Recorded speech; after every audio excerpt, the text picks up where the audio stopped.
Hello artists. Let's do part 2 of this 1-point perspective drawing. Up to this point, all we've been talking about is straight lines. Every line you see in this drawing is straight lines with the exception of my name, right? But we're going to start using some curves here to soften this up. First thing I'm going to do is soften this bed up because this bed looks like a brick and nobody wants to sleep on a brick, right? So I'm gonna knock some corners off like that and just replace them with a curve. Just the tiniest curve helps. Whoops, that was a weird one. There we go. A curve here.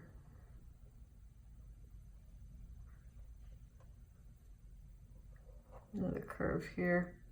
Suddenly this bed starts looking a little more comfortable. I'm going to pull out part of this line and throw a fluffy pillow in. I'm drawing all curves here. And then after I put the pillow on, needs to be more of a curve, I'm going to put a blanket over the edge. So I'll make a line that goes up and up, and you see how I'm just making curves along here because a blanket is soft, right? It's curvy. There we go. And there's a bed, a little softer than it was before. If you like, we can turn this into a bunk bed. And what you do is you take this rectangle that we began with here and you put one in the air above it. So I'm using this line here because I want it to be directly above it. And I'm just going to draw a line like this. And then I come over, line it up with the bottom line over here. And draw a line like this.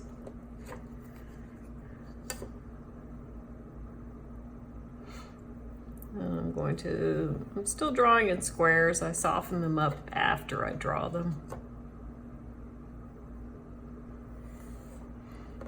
So this rectangle, and I'll take everything out of the inside because we can't see through it.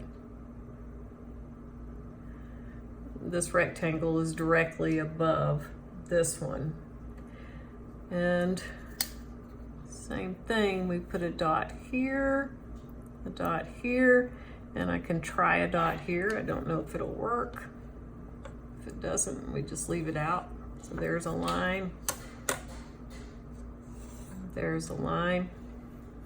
And yeah, that one won't show up. And I'm gonna use this line that was the side of this bed to finish it here. I take that off. Now we have a bed floating in the air above this bed. It has to be connected by something. Generally a bunk bed has poles that come up from the corners, so we're just gonna do that. So I'll have a pole here and make it like this, and a pole here, and it's smaller because it's further back.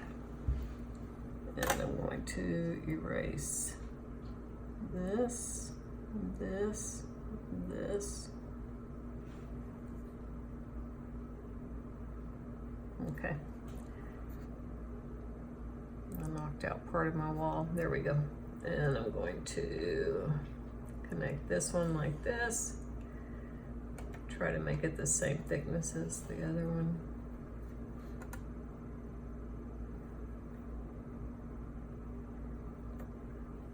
And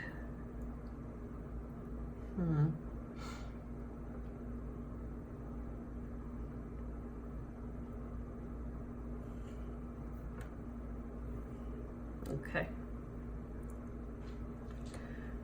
So now it is a bunk bed. And let's see what we should do next. Okay, so next thing we can do is a doorknob. Or if your room is in the future, maybe you have a pad that you have to put your hand on, and it will take fingerprints or something to open the door. In that case, you would just maybe draw. I'm using the vanishing point to go back to, and then using verticals here. And maybe this is a place where you would put your hand, and you could draw if you wanted a little hand shape there if you wanted to. It's just an idea. You're gonna have amazing ideas on your own, but it's just an idea. If you want to go with a traditional doorknob, you take out a little bit of this because a doorknob extends outside of the door, right? And then you can just draw a curve and like that, and to me that looks something like a doorknob. Maybe you want a skylight. You know, this room is your room. It can be in the future. It can be in the past. This can be a log cabin. This can be a futuristic room in outer space. It can be a futuristic room under the ocean. If it is under the ocean, maybe you want a big skylight up here so you can see the fish and sharks and octopus, everything going by. And you have devices. You can look up all these things to put in your image, right? So if it were going to be a big window, I would start at my vanishing point and draw an orthogonal. Start at this vanishing point again, draw another orthogonal, and use horizontal lines to complete it, like this. Oops, sorry.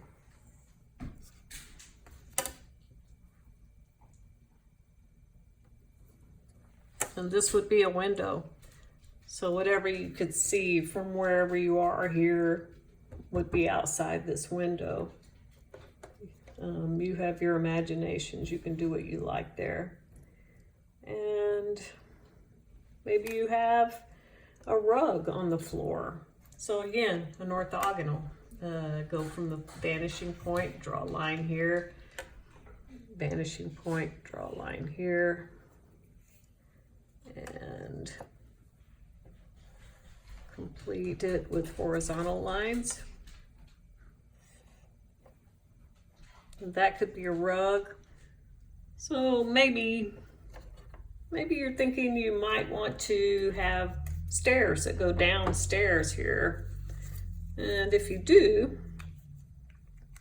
you just turn this into an opening by giving it some corners. So I'm drawing a vertical line here and a vertical line here. So now it goes down.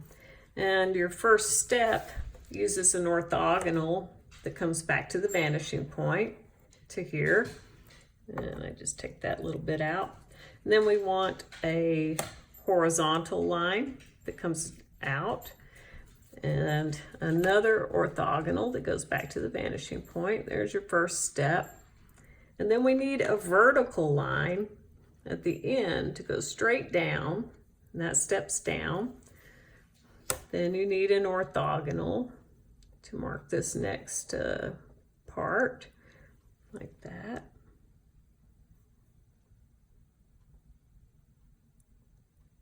It's hard to erase on this. And then a horizontal here and another orthogonal. This will make your second step. See how that happens? Then a vertical has to be straight up and down to make it look real. So you go down, another orthogonal. And who knows where this stairway goes? It's kind of interesting. Then another step, another orthogonal. And just goes on and on. So here are your steps that go down, and we can make this one go longer just to give the feeling that it's going all the way down into the bottom. I would leave it a little bit short. But anyway, there are your steps. If you want to do something like that. For that matter, you could do the same thing upside down here if you wanted steps to go outside. I have no idea what you're going to do with this, but it's your world. It's your room. I have every year been so surprised at what happens in these rooms. It's amazing. It's beautiful, and it's fun. So enjoy yourselves, relax. Whatever you do, it's good. It's right. Keep going. Talk to y'all soon. Bye. So I almost forgot. When you're completely finished, we don't need this vanishing point anymore. We don't need to give away all our top secret drawing clues. So we get rid of that. And then we're going to use pens, ink over everything that you drew in pencil. And then we will take an eraser and clean up all our pencil from beneath the pen. And we will hopefully use watercolor paints to paint our dream rooms. And then you've got your finished product, and it's pretty wonderful. Thanks, y'all.